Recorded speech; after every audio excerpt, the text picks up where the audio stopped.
The trial balance is the accountant's proof that the book's balance, every debit matched by a credit.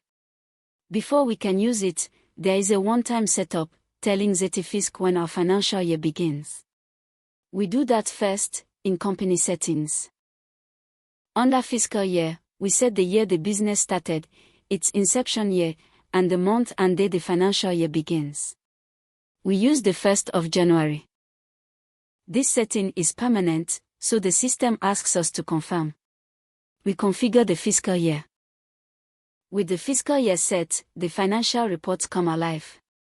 We open the trial balance under Financial Report. ZetaFisc automatically pulls every account and its balance for the current financial year. Each account shows on the side it naturally falls, assets and expenses as debits, income, liabilities and equity as credits. At the top, the totals tell the story: total debits, total credits, and a balanced indicator. Because every transaction in ZetaFisc posts a matching debit and credit automatically, the two sides are equal and the books are balanced. And the whole report can be exported to PDF, Excel or CSV for your accountant or auditor. That is the trial balance, a live, always balanced summary of your entire ledger, built from the invoices, vouchers and payments we recorded earlier.